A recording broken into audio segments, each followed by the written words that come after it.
Такие камеры видеонаблюдения установлены в каждом кабинете гимназии. С их помощью руководство учебного учреждения намерено пресекать любые нарушения как со стороны педагогов, так и учеников. Благодаря этой системе видеофиксации уже были предотвращены 3 кражи сотовых телефонов. По словам директора гимназии, использовать камеру можно и в качестве охраны системы.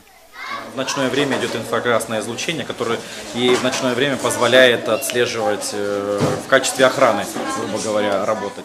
Еще одна особенность новой системы – отслеживание учебного дня своего ребенка родителями, причем в режиме реального времени. Достаточно просто иметь выход в интернет.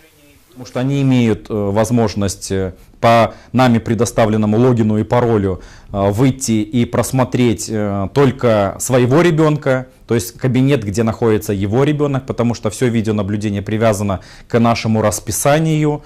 Если ребенок сейчас на математике в 310 кабинете, то родитель сможет увидеть только 310 кабинет и там, где находится тот класс, где находится его ребенок.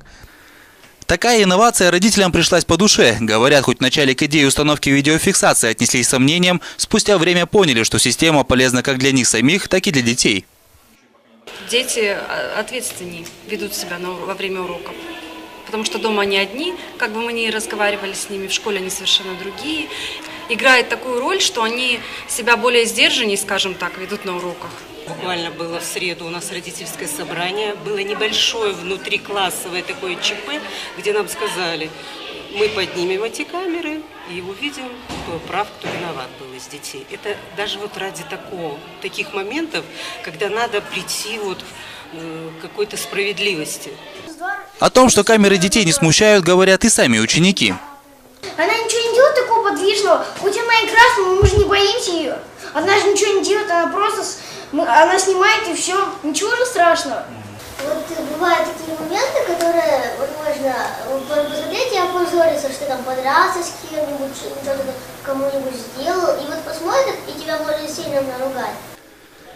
Еще один положительный момент, играющий в пользу системы видеофиксации, это то, что все посетители гимназии будут под присмотром. Кроме того, камеры могут не только записывать лица посетителей, но и определять, находится ли данный человек в розыске полиции. Может поступить сигнал из входной группы, что в здание проник человек, который находится в розыске по каким-либо причинам. Если он есть в общей базе данных правоохранительных органов, то идет распознавание лица. Да, они будут сами определять и давать соответствующий сигнал. Камеры видеонаблюдения установлены экспериментально в начале октября на бесплатной основе фирмы «Мегакам». Система в первую очередь призвана максимально защитить учеников гимназии. И если видеофиксация хорошо себя зарекомендует, то, возможно, она появится и в других учебных заведениях города и республики в целом. Искандер Байкенов, Владимир Пороховой, Новости Темиртау.